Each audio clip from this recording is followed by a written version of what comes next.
I'll go to the gentleman from Ohio, Mr. Turner.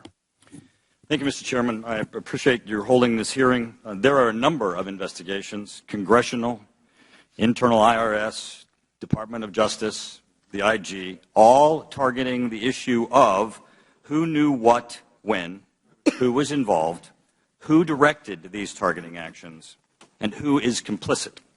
And the answer to all these questions, we will find out. Through all these investigations, we will find out who at the IRS, who, if any, at the White House, and who, for political reasons, targeted conservative groups, Tea Party groups, and constitutional groups.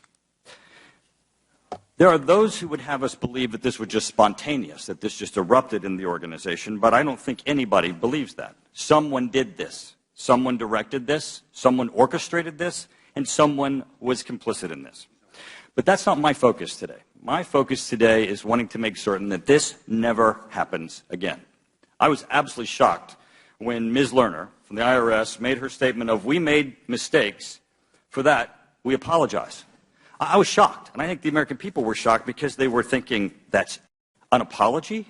That the actions of the federal government using its investigative arm to prosecute American citizens based upon their political beliefs and their affiliations, their membership, their activities, and they get an apology? Now, Ms. Lerner has invoked her constitutional rights not to answer our questions about her involvement or the IRS's involvement, ironically, about denying others their constitutional rights. I believe that that should be a crime. Mr. Shulman, it's reported in my community that you and I hail from the same hometown community. So I have a question of you, and it's not about what you knew when, it's about what you know now. Do you believe that the actions of the IRS in targeting individuals based upon their political beliefs represents the values of our hometown community, or our country, or even our democracy? Mr. Shulman? I've read this report, and this use of the criteria used by the IRS was inappropriate. It's something that I'm incredibly sad about. I'm sad that it happened. I'm sad that it's cast a shadow over the rest of the good work of the agency. And $5,000 in a penalty. I personally believe that whether this happens from someone under you or by you, it should be the same. I've introduced H.R. 1950 that would make this a crime for anyone in the IRS to target someone based upon their political beliefs or their religious beliefs. We have over 80 co-sponsors. Marco Rubio has entered it into the Senate. I think this is an important step to say this will never happen again, because no one should have a supervisor walk in their office and tell them to target Americans based on their political beliefs and have that employee do it without an understanding that not only are they violating somebody's constitutional rights, but they're violating the United States Code, and they will go to jail. Now, I happen to believe that even without this, that there are people who are going to go to jail and that there were constitutional rights violated, and I think there were laws violated, and I think it's why we have to continue these investigations. Mr. Wolin, you've continued to answer the question as to when you knew things based upon the assumption that the question that you're being asked is, when did you know about the IG report? I don't want to know when you knew about the IG report. I want to know when you knew that the IRS was targeting people based on their political beliefs and their statements such as Tea Party or constitutionally directed organizations. When did you know what was happening in the IRS, not when did you know what Mr. George was doing? Congressman, I learned that when Lois Lerner made her public statement, and then subsequently a few days later when the Inspector General released his report. I did not know any of the findings or the details of the substance of what Mr. George looked into in his audit until then. Mr. Shulman, one more thing. You said that you were a political appointee and that if the employees beneath you had gotten political, that you were not taking actions. I think it's a travesty that you would have had a constitutional oath to execute your duties, and as a political appointee, you decided that if the organization decided to take political actions against people, it was not within your responsibility, because it absolutely was. And we're going to get to the bottom of this, and I certainly hope that in the future this is criminal and no one at the IRS is just subject to merely termination. Thank you, Mr. Turner, you misstated what I said. before yielding to Mr. Lynch, Mr. Wolin, just to follow up Mr. Turner's question, when did you learn of the internal investigation the IRS was conducting? I learned through whatever testimony over the last few days. I hadn't heard of it before then. You didn't know about it earlier? No. Okay, thank you. Mr. Lynch, you're now recognized for 5 minutes. Thank you, Mr. Chairman. Mr. Shulman, I want to go back over your testimony before Congress. On March 27, 2012, you testified before the Committee on Ways and Means. Did you have a chance to talk to Mr. Miller prior to your testimony?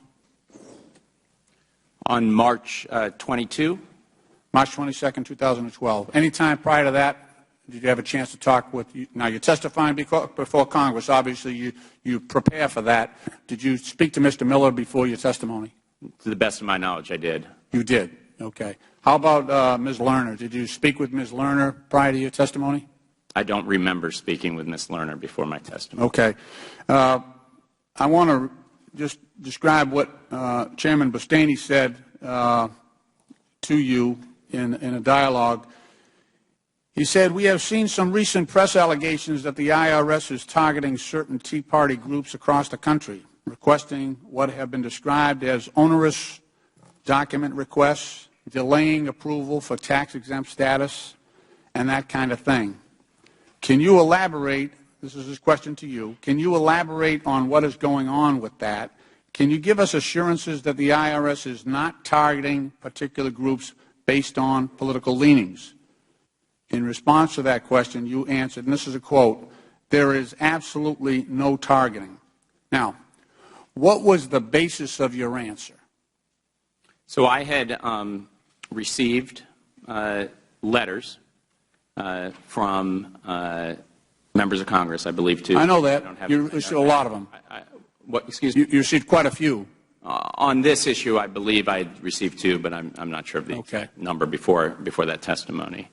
And I said no targeting in the sense, in this, if you read the full testimony, that there's 2 ways for a social welfare group or a 501c4 to start operating. Well, I'm not going to let you use up my time on that. Your answer was, the operative language was, there is absolutely no targeting. What was the basis for that statement? So obviously you're the... I can give you my explanation, and to the best of my recollection, what is in my mind, if you'd like me to. Yeah. So I said there was no targeting in the sense that there's 2 ways. No, you said there's absolutely no targeting. It was more affirmative than that. What I'm getting at is you definitely gave Congress the impression that was absolutely no targeting. Absolutely no targeting. That's what you said. If you give me a minute, I can actually explain this. Well, I only have a short amount of time. If you can explain it quickly. Well, first let me just say, I answered truthfully based on the information I had at the time. That's what I'm getting at. That's what I'm getting at. What was the basis of the information you had at the time? How could you sit there under oath, testify before Congress and say there's absolutely no targeting going on, and put Congress in that position to believe that you're telling the truth? What was the basis of your understanding when you led Congress to believe that there was absolutely no targeting going on? That's what I'm actually trying to say. Okay. So I said there was no targeting in the sense that a 501c4 had 2 options to operate. They could apply or they could start operating. There's no need to go through this application process. You can be a 501c4, do your business, and file a tax return at the end of the year. I said there was no targeting in the sense that, from conversations that I had had, that these people had voluntarily come in. And so the question that had been posed to me was, why are they getting all these questions? And I had said that it's normal to have this kind of back and forth. So that was one piece of my understanding. The second is, my understanding at the time was that conservative groups, and this is to the best of my recollection. All right, I want to take back my time. I understand. My understanding was that conservative groups were not the only ones getting these questions. That was my memory. You meant so progressive groups were also being targeted. And finally, I certainly Wait a minute, I want to back you up on that. Now you're saying that they weren't being targeted because other groups were also being targeted for their political views. Is that what you're saying? No, that's not. Well, that's interesting because that's just what I heard. Well, I'd love to explain it to you, Congressman. Please. My understanding at the time was complaints had come in about letters. I'd had conversations about, are these questions normal? Are these questions legitimate? Are these things we should be asking? At no time, to the best of my memory, was I ever given the impression that these were only being asked of conservative. All right, you've gobbled up most of my time. I just want to close with this. Okay, so after leading Congress to believe that there's absolutely no targeting going on, you learn later on that there's a list. There's a list of people being targeted. After telling Congress that no one, absolutely no one is being targeted, you learn that there's a list of people being targeted. Tea Party, patriots, people who are critical of how the government is being run. And what did you do after that point? You did nothing. You did nothing to straighten out the impression that you had left by your testimony before Congress. Sir, you misled Congress. You misled Congress. Make no question about it. You told us one thing when you learned that our suspicions were true, when you learned that there was a list, you did nothing. You did nothing. You abdicated your responsibility and you allowed Congress to proceed under your prior information that was false, that was untrue. And you never came back.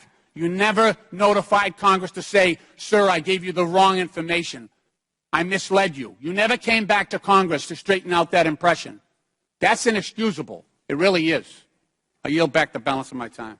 I thank the gentleman for his question. Gentleman from